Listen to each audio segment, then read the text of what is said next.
de júbilo y de salvación entre los justos del Señor. Hay gran voz de júbilo y de salvación entre los justos del Señor.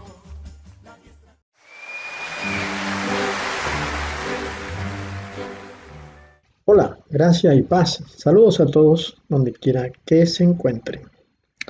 Preparamos este material este domingo con un tema diferente pero prioritario para cada uno de los creyentes en el Señor en todo el mundo, cualquier lugar. Dado que nosotros vivimos tiempos difíciles desde finales de 2019, con la llegada del virus y el desequilibrio que sufrió la economía en todo el mundo, entendemos que nosotros estamos muy cerca del final de todas las cosas.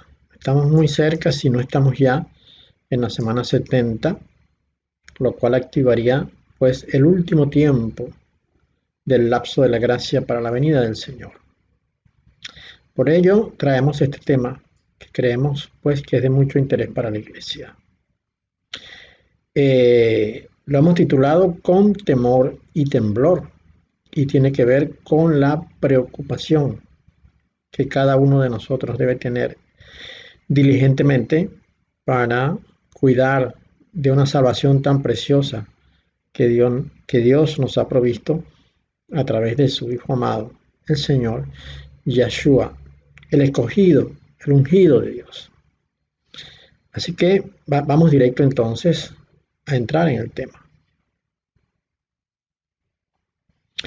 En la carta a los Filipenses, en el capítulo 2, versículo 12, dice Pablo lo siguiente: Por tanto, amados míos, como siempre habéis obedecido, no como en mi presencia solamente, sino mucho más ahora en mi ausencia, ocupaos en vuestra salvación con temor y temblor. Y dada la ligereza con que muchos tomamos, vamos a ponerlo de esta manera, el haber entrado en la gracia, llama la atención el carácter de gran preocupación que le pone Pablo al asunto de cuidar la salvación. Y en lo personal siempre he creído que todos nosotros debemos estar preocupados por cuidar de nuestra salvación. Sin embargo, lo que hemos podido observar a lo largo de todos estos años en el devenir del tránsito de la iglesia por este mundo y habiendo conocido pues a muchas personas, hemos visto cómo pareciera que realmente no hay ninguna preocupación por la salvación. Pareciera como que Dios tiene que darnos la salvación sin importar cómo vivamos en este mundo. Y eso me hace recordar una doctrina que entró en el mundo por allá por los años 90, en la que algunos enseñaban que no importa cómo vivas, porque ya el Señor había sufrido en su cuerpo el castigo por nuestra salvación. Así que daba igual si te comportabas sanamente o santamente, o si lo hacías de manera descuidada y sin procurar de ninguna manera revisar cuál era la situación de vida de nosotros. Podíamos estar viviendo en el pecado, eso no importaba, de todas maneras todos seríamos salvos. Esto creo yo que se originó con aquella doctrina de creciendo en la gracia. Hablaba de una salvación que no costaba nada para nadie. Sin embargo, Pablo en su época, y entendemos que Pablo escribió esto por el Espíritu Santo, nos dice que debemos cuidar de nuestra salvación con temor y temblor. Esto le da un carácter angustioso, si se quiere, al asunto de la salvación. Demanda de cada uno de nosotros una vigilancia extrema sobre lo que hacemos, lo que pensamos, lo que decimos y aún lo que callamos o dejamos de hacer. Pareciera, según este texto, que la salvación no está asegurada de ninguna manera, sino que va a depender del cuidado que nosotros pongamos en atender este asunto. De ahí pues que se nos exhorta en la palabra de Dios a vivir santamente, porque si no andamos en santidad, dice la palabra, no veremos a Dios. Y esto tiene que preocuparnos sin duda. El término temor y temblor aparece algunas veces en el Nuevo Testamento y aparece también unas 2 veces en el Antiguo Testamento. En el Nuevo Testamento encontramos que en la carta que Pablo le dirige a los Corintios, en la primera carta, en el capítulo 2, versículos 1 al 5, dice: así que, hermanos, cuando fui a vosotros para anunciaros el testimonio de Dios, no fui con excelencia de palabras o de sabiduría, pues me propuse no saber entre vosotros cosa alguna, sino a Yahshua el ungido y a este crucificado. Y estuve entre vosotros con debilidad y mucho temor y temblor. Y ni mi palabra ni mi predicación fue con palabras persuasivas de humana sabiduría, sino con demostración del Espíritu y de poder, para que vuestra fe no esté fundada en la sabiduría de los hombres, sino en el poder de Dios. En este primer contexto, Pablo da a entender que cuando estuvo reunido con los corintios, pues él tenía temor y temblor, y esto era precisamente para él tan importante que lo reflejó en esta correspondencia.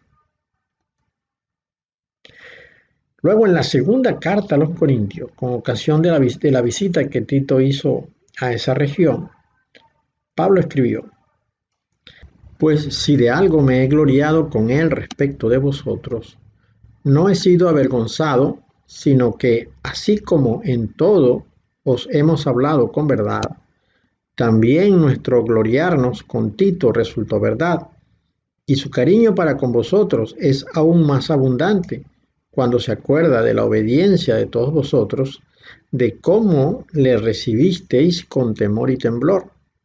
Me gozo de que en todo tengo confianza en vosotros.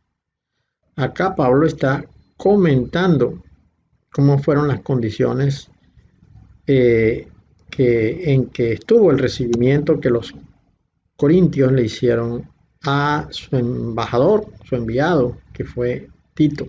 Capítulo 6, versos 4 al 6, escribe Pablo lo siguiente: siervos, obedeced a vuestros amos terrenales con temor y temblor, con sencillez de vuestro corazón, como a Cristo, no sirviendo al ojo como los que quieren agradar a los hombres, sino como siervos de Cristo, de corazón haciendo la voluntad de Dios. Es decir, entonces, que está exhortando Pablo acá a los que aún tienen amos allá en la región de Israel en aquel tiempo, a que sirvieran a sus amos con temor y temblor. Pero entiendo que este temor y temblor se debía no por la presencia de los amos propiamente dicho, sino por cuanto Dios estaba observando la forma como ellos servirían, si lo hacían de una manera íntegra, si servían a sus amos sin fallar en lo que hacían, por cuanto respetaban no solamente a los amos, sino primeramente a Dios en su servicio. Entonces, pues parece que esta palabra era normal en aquella época para designar una actitud que debía tener alguien en cuanto a algo que se le había asignado debido a la responsabilidad que tenía, primeramente con la asignación que le había sido dada y pues también, y más importante aún, porque Dios les estaba observando en lo que hacían. tal cual como fue, por ejemplo, el recibimiento que le hicieron los corintios a Tito. El término griego phobos, que sin duda debe originar el término castellano fobia, es aquel miedo que se acerca al pánico, al terror y en consecuencia provoca la huida. Este temor, esta palabra temor que usa Pablo en su descripción gráfica de la actitud de respeto que debe tener alguien, sobre todo la obediencia que debe tener para cumplir con cierta instrucción o cierto objetivo.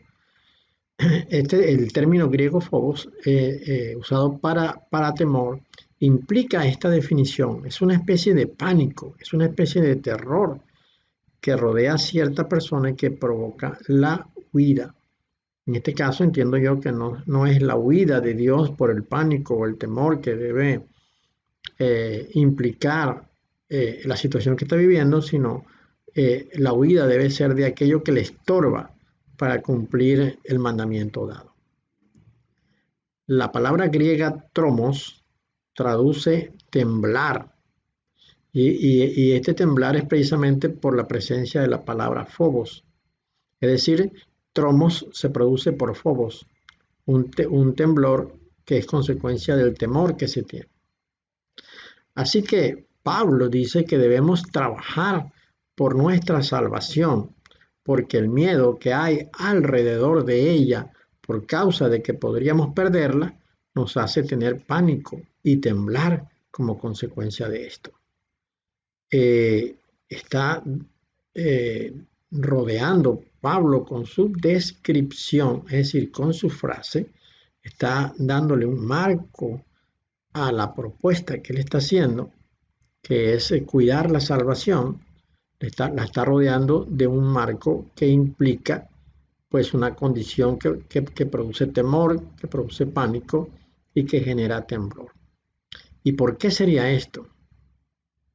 Bueno, lo que entiendo yo que ocurre en este momento es que el mundo ha entrado tanto en la conducta del creyente que pues pareciera como que estuviera de cierta manera anestesiado en cuanto al efecto que el pecado produce en cada uno de nosotros, al punto de no darse cuenta que su salvación se podría estar perdiendo.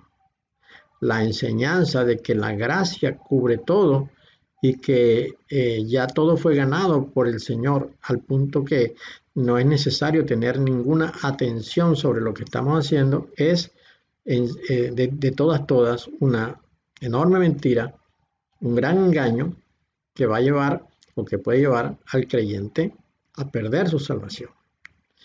Ciertamente, hace muchos años, y aún eso se escucha, que se dice que la salvación no se pierde. Pero ciertamente, si uno estudia la palabra de Dios con detenimiento, se va a dar cuenta de que sí se pierde y que nuestra conducta es la que define esto.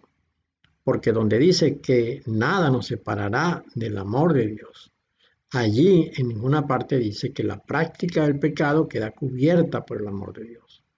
Y lo que sí nos puede separar, como vamos a ver en este estudio, de esa salvación que Dios ha propuesto y que el Señor Yeshua ganó con su vida santa, lo único que puede hacer perdernos ese enlace, esa conexión, esa ancla que tenemos nosotros en este momento, que es la gracia, lo que puede hacer perderlo es precisamente el descuidar esa salvación con una actitud de despego al mandamiento y a la obra que el Señor Yeshua hizo. Ese despego se traduce precisamente en ese descuido para vivir la vida y hacerlo de una manera desprejuiciada y sin que medie por ninguna parte la responsabilidad de nuestras acciones. Y esto es precisamente lo que nos dice el escritor de la carta a los hebreos. Ahí se nos habla de cuidar tan grande salvación. El escritor de esta carta escribió esto maravilloso que encontramos acá. Por tanto, dice, es necesario que con más diligencia atendamos a las cosas que hemos oído, no sea que nos deslicemos, porque si la palabra dicha por medio de los ángeles fue firme y toda transgresión y desobediencia recibió justa retribución, ¿cómo escaparemos nosotros si descuidamos una salvación tan grande?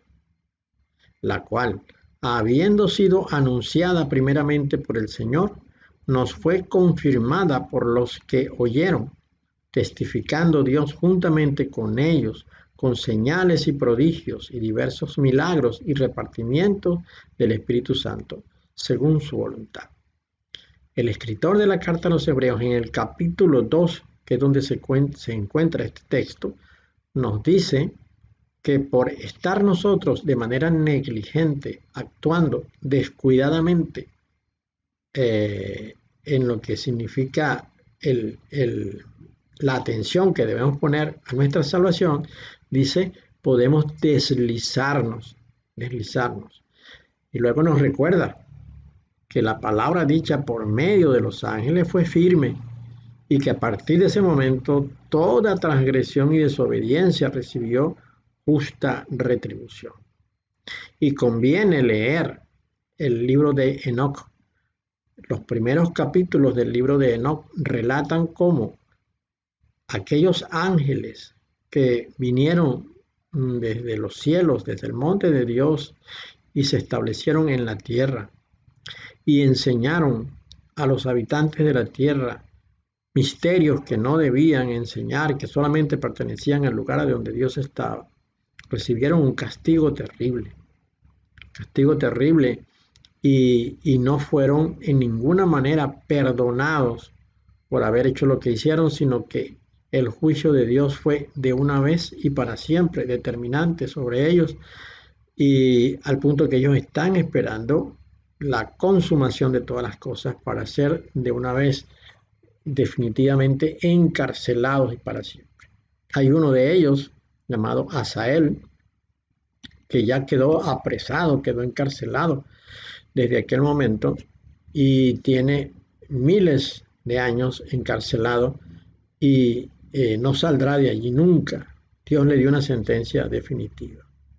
Entonces dice el escritor de la carta a los Hebreos, que pongamos diligencia, que seamos diligentes y no negligentes, para que pongamos mucho cuidado en la salvación que nos ha sido dada y no nos deslicemos. El vocablo para rilleo traduce algo así como ir a la deriva. Es como hemos visto nosotros en algunos documentales de personas que van en una balsa en esos ríos que tienen una gran pendiente y que tienen gran velocidad y producen remolinos y todo esto. Creo que todos hemos visto alguna vez algún documental que habla de esto. Dice que este término significa o da la idea de algo parecido, de una persona que va viajando, por ejemplo, en una balsa de esta y parte de un sitio y tiene que llegar a otro. Pero está a la velocidad de la corriente que si alguien está descuidado, sigue de largo y se dará cuenta, pues quizás kilómetros abajo, de que pasó por el lugar donde debía desembarcar y no lo hizo. Esto deslizarse es como ir a la deriva en un barquito de esto, en una lancha de esta, y pasarse de largo de donde tenía que estacionar. Esto es porque la corriente es muy fuerte y si uno no está atento para el lugar donde debe bajar y tomando todas las precauciones posibles, pues seguirá de largo. Esto es deslizarse. Ahora, para entender esto, leamos Efesios capítulo 2, versículos 1 y 2. Dice la palabra de Dios así. Y Él os dio vida a vosotros cuando estabais muertos en vuestros delitos y pecados, en los cuales anduvisteis en otro tiempo, siguiendo la corriente de este mundo, conforme al príncipe de la potestad del aire, el espíritu que ahora opera en los hijos de desobediencia. Los hijos de desobediencia, sin ninguna duda, es la descendencia de Caín, hijos de Satanás, que cohabitan junto con nosotros en este mundo. Ellos son hijos de desobediencia, son hijos de ira.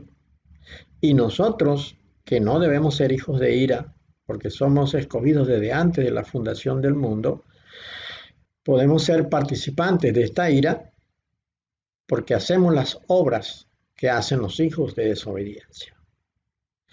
Ahora, Pablo nos está diciendo acá que este mundo tiene una corriente, lo que podríamos llamar el estilo de vida engañoso de este mundo. Todo lo que signifique vida, todo lo que signifique mundo es engañoso, de nada aprovecha. Pero si nosotros estamos metidos en ese estilo de vida de este mundo, será como ir en una lancha, en una balsa, en un río como esto de los cuales hemos hablado, caudaloso y violento, que hace que una persona, si se descuida, siga de largo.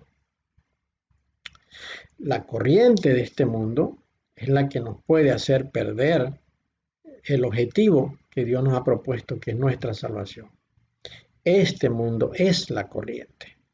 Por ello, el Señor nos alertó siempre que tuviésemos cuidado de este mundo.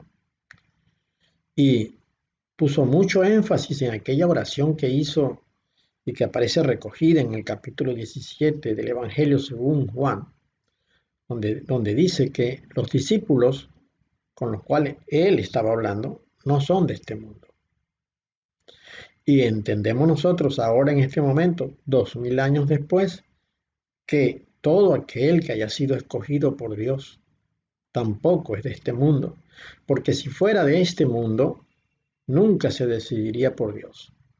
De este mundo, es decir, los de abajo, son los descendientes de Caín. Del mundo de arriba, de donde está el Padre, son aquellos que, habiendo pasado su peregrinaje en este mundo, siempre se deciden por Dios porque de allá vinieron y allá han de regresar. Entonces, el Señor siempre nos alertó y nos dijo que no nos hiciéramos parte de este mundo. Y Lucas capítulo 9, versículos 23 al 27, nos habla un poco de esta posición del Señor Yeshua en cuanto al mundo. Dice así: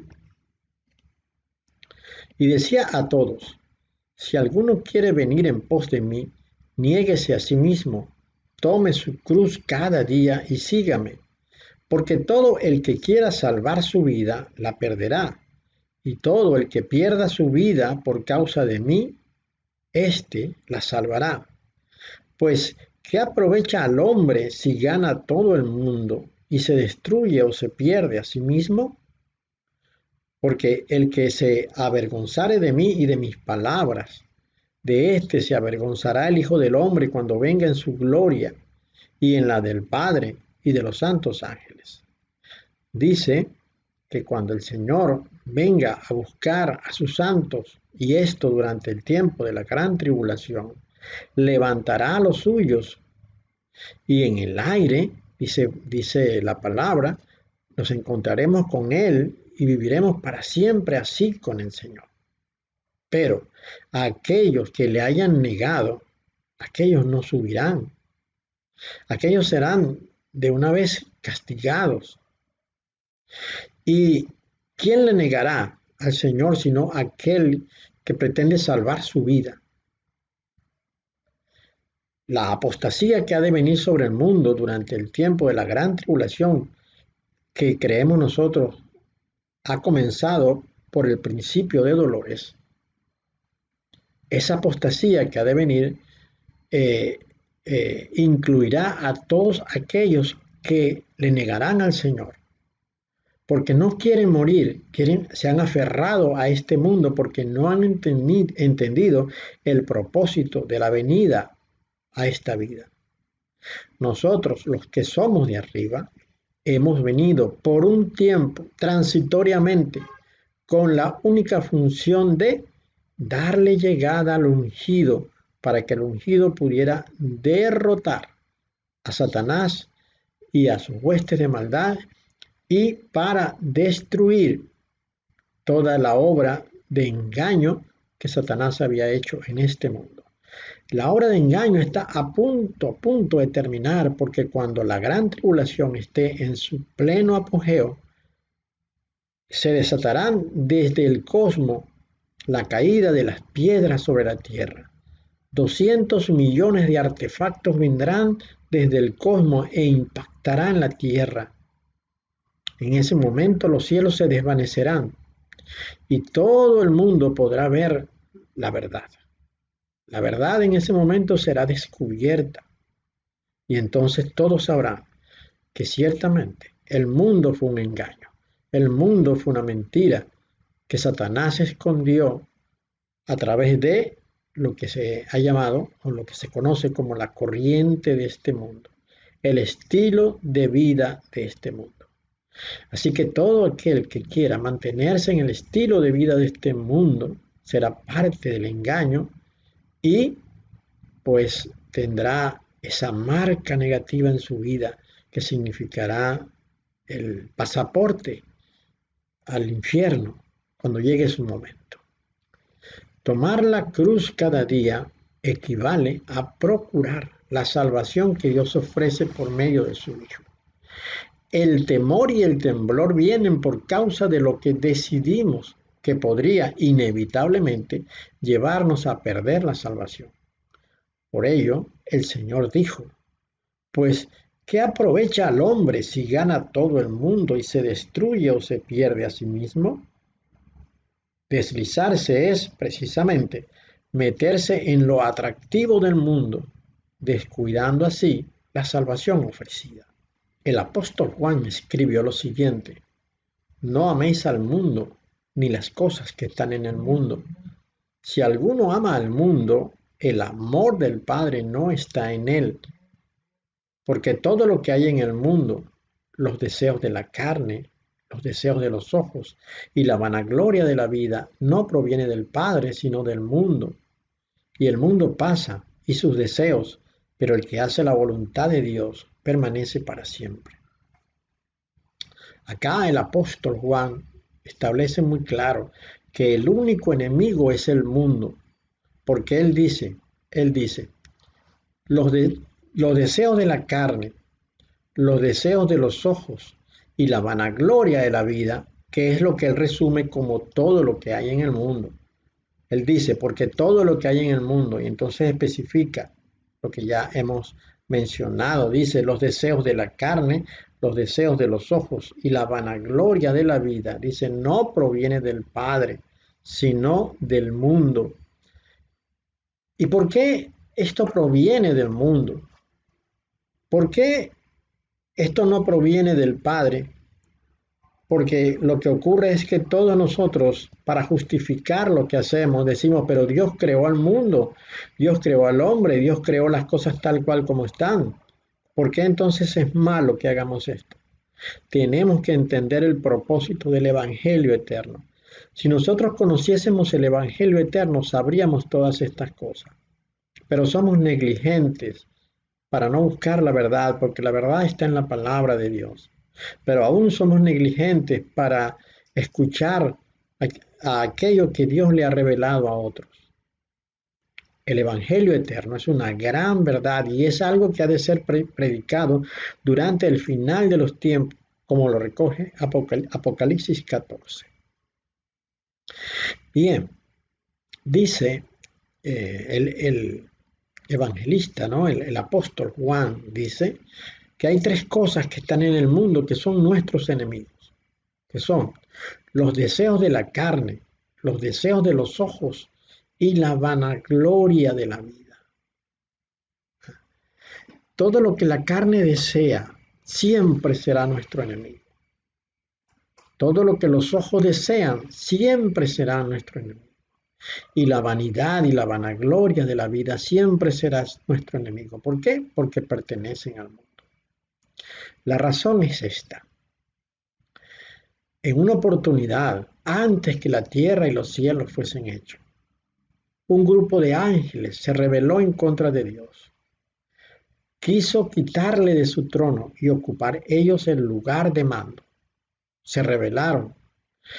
Usaron las armas que tenían a la mano para atacar a Dios y quitarle de su puesto, destronarle, pues. Claro, Dios tenía ángeles que peleaban por él. Ahora, estos ángeles que se levantaron, se sublevaron en contra de Dios, fueron derrotados. Pero Dios no les iba a dejar en el lugar a donde ellos se sublevaron, porque su rebeldía constituyó en un pecado. Así pues, Dios tuvo que crear un lugar a donde enviarles. Y ese lugar que Dios creó es la tierra. La tierra es lo primero de la creación. Nada había sido creado y Dios creó la tierra. Y creó el abismo alrededor de la tierra. ¿Qué es el abismo? Es ese lugar oscuro que rodea la tierra. Dios creó la tierra como un lugar para recibir a Satanás. Y la tierra fue hecha en la misma condición que los ángeles, en concupiscencia.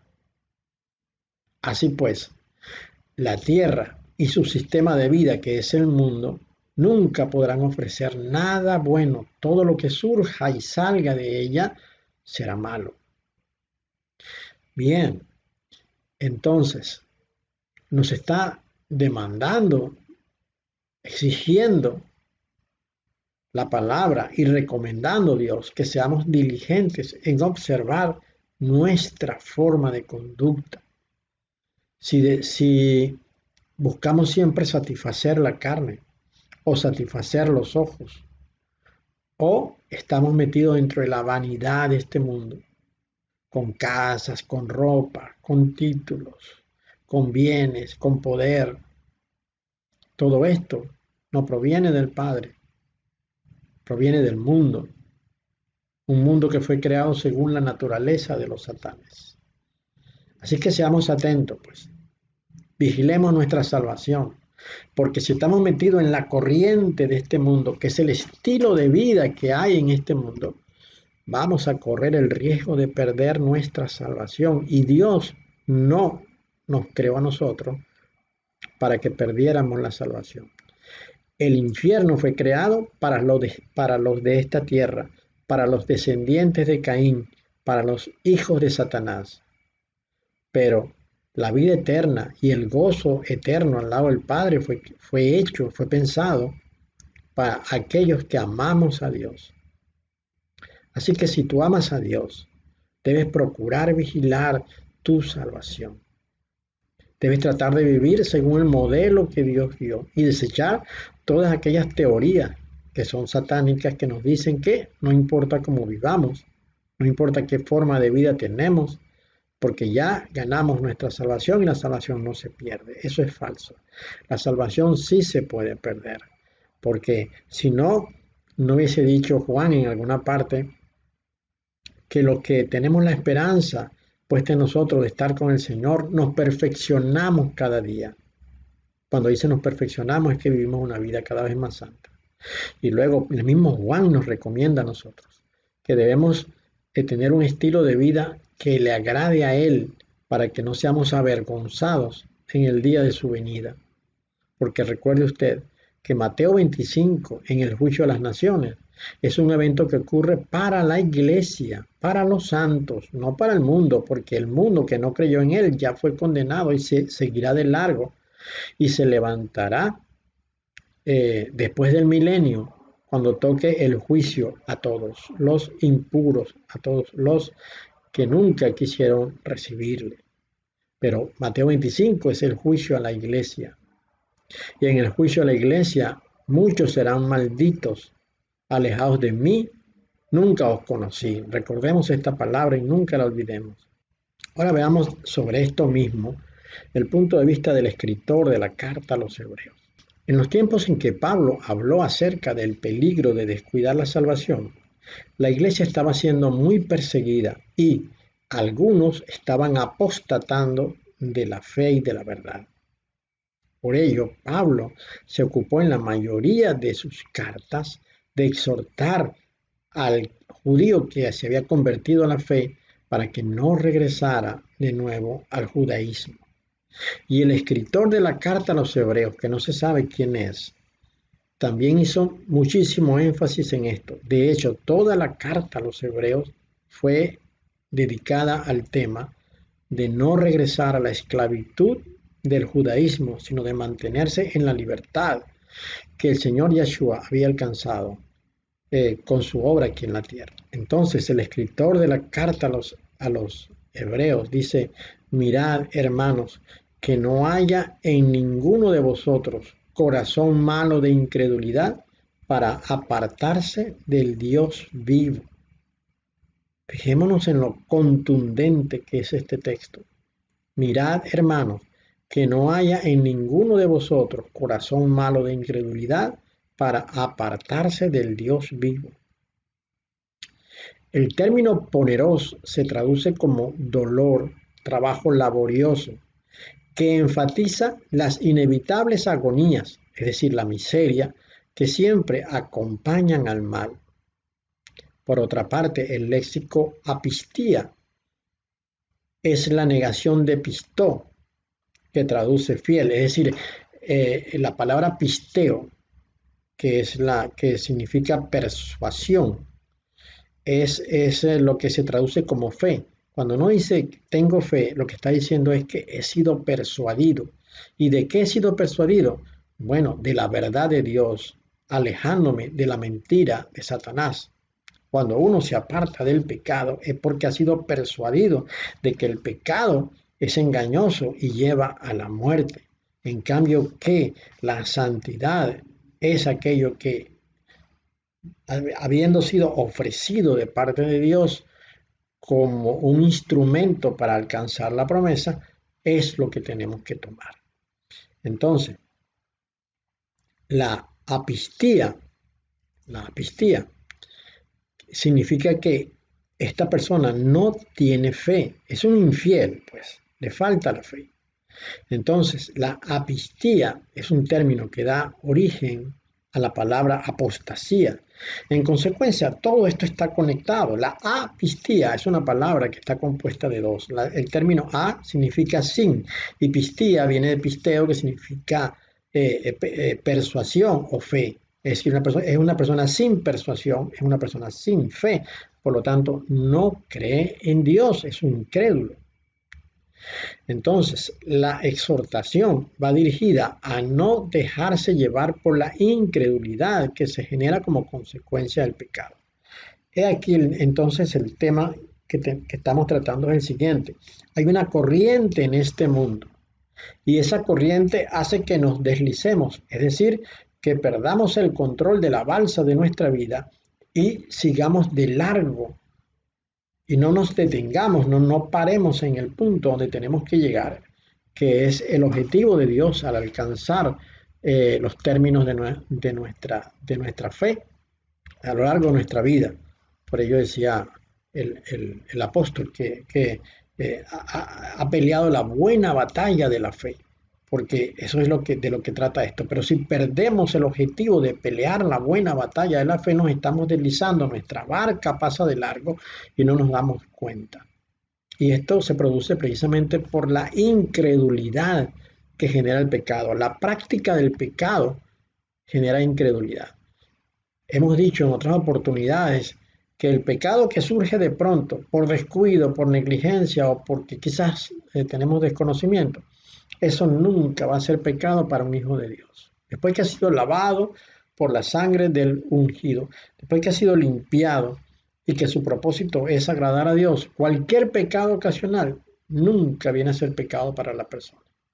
Sin embargo, la práctica del pecado sí, es decir, cuando a conciencia se hace un pecado, eso sí nos puede costar la salvación.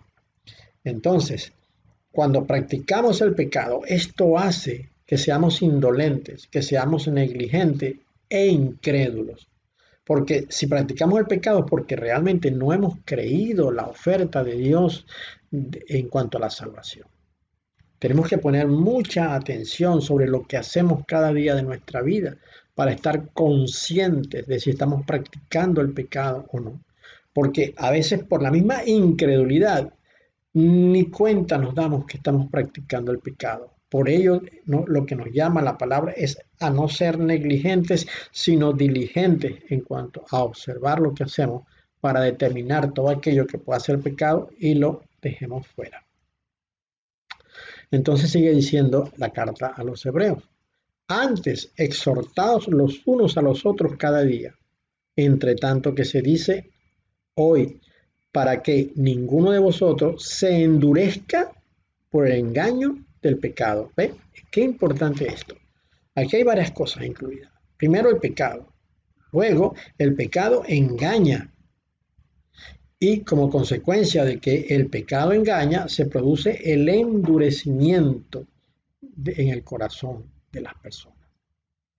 A veces el pecado es tan sutil que la persona sigue participando en las actividades de la iglesia, sigue manteniendo sus ministerios dentro de la iglesia, sigue aparentando hacer la obra de Dios, pero el pecado ha ido haciendo la obra de engaño y está llevando al endurecimiento del corazón. De tal manera que la persona al final del proceso es completamente diferente a la persona que empezó. De ahí entonces que muchos ministerios se han derrumbado, se han caído como consecuencia del pecado, porque nada puede permanecer oculto, todo será descubierto. Entonces, una persona que está practicando el pecado, ha de ser descubierta. Su pecado será descubierto y esa práctica del pecado endurece el corazón y la persona, aunque pudiera ser exhortada por otro, nunca aceptaría su pecado como un pecado, sino diría una defensa, expondría un razonamiento, un argumento y terminaría al final de todo haciendo lo que quiere hacer. El pecado engaña y el corazón se endurece apartándose de Dios. Y esto nos lleva a la separación del ungido, lo cual es terrible porque implica nuestra condenación. Seguimos leyendo la carta a los hebreos. Dice, porque somos hechos participantes del ungido, con tal que retengamos firme hasta el fin nuestra confianza del principio. Vea qué importante acá, que el escritor está hablando del principio. La persona empezó de una manera y debe terminar, si no de esa manera, por lo menos mejor. Pero si el pecado se produce a lo largo del camino, la persona va a terminar diferente, pero no mejor, sino peor, porque probablemente esté a punto de perder su salvación. Él dice acá, porque somos hechos participantes del ungido. Esta palabra participante nos da a entender que nosotros somos hechos parte de la naturaleza del ungido como consecuencia de haber creído en él. La carta a los Colosenses nos dice que todo fue hecho en él, por él y para él, y que todas las cosas en él subsisten. Todo lo que ha sido creado fue creado por el ungido, por el Señor Yeshua, por cuanto él fue al inicio el verbo, la palabra, el logos, con el cual Dios creó todas las cosas. Bien, ese logos, esa palabra, ese verbo ejecutó la creación de las cosas. De tal manera entonces que cuando Dios lo hizo carne, todas las cosas creadas estaban en él y están en él, sin duda alguna. Aún las huestes de maldad, aún los principados, las potestades, todo fue hecho en él, no porque Dios quisiera hacer huestes de maldad y potestades, sino que Dios hizo ángeles. Pero cuando los ángeles se rebelaron, se convirtieron entonces en lo que ahora son los satanes, las culebras, todo esto, ¿no? Pero todo eso fue creado primeramente en el Señor. Ahora, toda la creación, lo cual nos incluye a usted y a mí, estamos en Él porque todo fue creado en Él. Bien, cuando una persona decide creer en el Hijo, entonces permanece en Él y se hace parte del Señor. Permanentemente se hace parte del Señor desde ahora y para siempre. Y esto es tan cierto que la palabra dice que Dios nos trasladó del reino de las tinieblas, ¿verdad? al reino de su amado Hijo. Y también otra porción de la palabra dice que nosotros estamos sentados en los lugares celestiales. ¿Por qué dice que estamos sentados en los lugares celestiales? Bueno, porque el ungido está allá. Y como el ungido está allá, nosotros estamos allá también, aunque todavía estemos acá. Pero la promesa es esa, que estaremos donde Él está. Bien, porque nosotros hemos sido hechos parte de Él. Y como hemos creído, entonces ahora disfrutamos de todo lo que Él disfruta. En consecuencia, toda la misericordia y toda la gracia que Dios y toda la unción que Dios depositó en el Hijo como consecuencia de su victoria, ahora está en nosotros. Pero no para hacer lo malo, porque Pablo dijo en alguna parte que todo me es lícito. Es decir, yo podría ejecutar cualquier acción, pero también dice la palabra, pero no todo conviene. Porque, ¿por qué no conviene? Bueno, porque la ejecución de tal o cual cosa, aunque legalmente pueda hacerla, me podría perjudicar en cuanto a mi salvación. No me conviene hacerlo así, de esa manera. Entonces, cuando uno ha creído, como es parte del ungido, porque en él fueron creadas todas las cosas, entonces permanece en él. Es parte de él. Por eso dice el escritor de la carta a los hebreos, dice, porque somos hechos participantes del ungido. Es decir, estamos en él. Como bien nos escribió Pablo en la carta a los filipenses, cuando dice que él renunció a todo lo que para él era importante, dice con el propósito de conocer al ungido, ¿verdad? Y dice, y ser hallado en él. ¿Qué pasa? Que cuando llegue el momento del final de las cosas, pues no sé cómo se hará esto, pero se revisará si cada uno de nosotros está en él, si pudo permanecer en él. Porque si no pudo permanecer en él y fue echado, entonces su lugar es el infierno. ¿Mm? Porque somos hechos participantes del ungido con tal, dice, con tal. Es decir, no es incondicional. Aquí hay una condicionante que es la siguiente, que retengamos firme hasta el fin nuestra confianza del principio. Es decir, mantengamos mantengamos lo que inicialmente se nos dio, que fue la fe para creer en él. ¿Mm? En consecuencia, si nosotros mantenemos la fe, somos fieles, porque la palabra fiel se origina en la palabra fe. Somos fieles, y si somos fieles, entonces Dios nos dará la recompensa que prometió. Pero para poder hacer eso tenemos que estar revisando nuestro comportamiento y tenemos que tener un gran temor y temblor, porque podríamos perder esa salvación, podríamos deslizarnos y perder la salvación. Entonces, el escritor de la carta a los hebreos usa una narrativa muy interesante en los capítulos 3 y 4. Él está tratando el tema de los judíos que no entraron a la tierra prometida después de haber caminado durante 40 años en el desierto. No entraron, el Señor decidió que no entrarían y esperó que todos murieran. Y solamente pudo entrar la generación siguiente. Entraron de la mano de Josué. Pero el escritor de la carta a los hebreos nos está diciendo que aun cuando ellos ocuparon la tierra que Dios les había prometido, la conquistaron y la ocuparon, dice, aún no habían alcanzado el reposo que Dios esperaba para ellos. Concluye entonces el escritor de la carta a los hebreos de que hay otro reposo que Dios ha prometido. Dice que aún queda un reposo para el pueblo de Dios.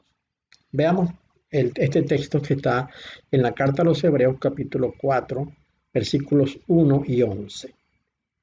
Temamos, pues, no sea que permaneciendo aún la promesa de entrar en su reposo, alguno de vosotros parezca no haberlo alcanzado. Procuremos, pues, entrar en aquel reposo para que ninguno caiga en semejante ejemplo de desobediencia. Vamos a analizar esto con cuidado. Bien, el vocablo espoudazo se puede traducir en forma apropiada como actuar rápido, ser rápido. Si hay una instrucción dada, actuar rápido, no demorarla ni dejarla caer. Dice, en sentido figurado, moverse con rapidez, mostrando plena diligencia, aplicándose plenamente a uno mismo, actuar con fervor, compromiso rápido para lograr todo lo que Dios asigna a través de la fe, su persuasión innata. Esta es la palabra que usamos acá para temamos, es decir, actuemos rápido, actuemos diligentemente. Luego, la otra palabra, catapausis, que traduce reposo, puede servir también para las siguientes definiciones: descanso, morada, habitación. Y entonces, así como Israel tomó posesión de la tierra prometida, donde hizo su morada, su habitación y en consecuencia su reposo, después de 40 años de peregrinaje por la tierra, igualmente en este tiempo Dios promete a los suyos una morada, una habitación, un descanso, un reposo para todo aquel que, habiendo peregrinado sobre la tierra durante su vida, pues pueda cruzar el Jordán espiritual y entrar a la morada eterna a la cual Dios ha llamado. Pero que no seamos nosotros aquellos que se queden sin entrar o que mueran en el desierto como el pueblo de Israel que le fue infiel a Dios. Luego, la palabra desobediencia usada acá fue tomada de apeiteia. Este término está formado de dos palabras. La A, que es usada como una negación de la palabra que viene o del sujeto sustantivo que viene posteriormente, y la palabra peiteia, que se origina en peito, que se traduce como fe. O sea, apeiteia es los que son sin fe, los incrédulos. Y esto es lo que más o menos explicábamos hace un rato, que sería una palabra que daría origen al término apostasía, ¿no? Los apóstatas son los incrédulos. Todas estas palabras están en la oración que leímos hace un momento de Hebreos 4, 1 y 11. Así que podríamos perfectamente reescribir este texto de esta manera. Seamos diligentes, actuemos con prontitud, pues no sea que, permaneciendo aún la promesa de entrar en su morada, alguno de vosotros parezca no haberlo alcanzado. Procuremos pues entrar en su morada, en su habitación, para que ninguno caiga en semejante ejemplo de incredulidad. Hermanos, si nosotros descuidamos nuestra salvación, somos incrédulos. Si no vigilamos atentamente sobre nuestra salvación para que se cumpla la promesa hecha a nosotros, eso es triste. Después de haber hecho tanto el Señor por nosotros, ¿cómo entonces nosotros vamos a descuidar esta salvación que Dios nos ha dado? Entonces sigamos nosotros las palabras del apóstol Pedro, que nos dijo: pero nosotros esperamos, según sus promesas, cielos nuevos y tierra nueva, en los cuales mora la justicia. Por lo cual, oh amados, estando en espera de estas cosas, procurad con diligencia ser hallados por Él sin mancha e irreprensibles, en paz. Tenemos que vigilar nuestra salvación para que seamos hallados sin mancha. Tenemos que vigilar lo que hacemos cada día con temor y temblor, porque podemos perderla. Añade el apóstol: y tened entendido que la paciencia de nuestro Señor es para salvación, no para ir al infierno, sino para salvación. Así que vosotros, oh amados, sabiéndolo de antemano, guardaos, no sea que arrastrados por el error de los inicuos, caigáis de vuestra firmeza. Y como deslizarnos, ¿verdad? Nos descuidamos, nos deslizamos y caímos, tropezamos y caímos. Antes bien, creced en la gracia y el conocimiento de nuestro Señor y Salvador, Yahshua el ungido. A Él sea la gloria, ahora y hasta el día de la eternidad. Amén. Así pues que, hermanos, vigilemos nuestra salvación con temor y temblor. No tenemos otra vida para justificar esto. Es en este momento. Por muy agradable que sea lo que estés haciendo, entiende que si viene del mundo, no agradará a Dios. Nuestra vida tiene que ser alejada de las costumbres, del estilo, de la corriente de este mundo. Tenemos que vivir para agradarle a Él. Tenemos que vivir para hacer las obras que a Dios le agrada. Dios te bendiga.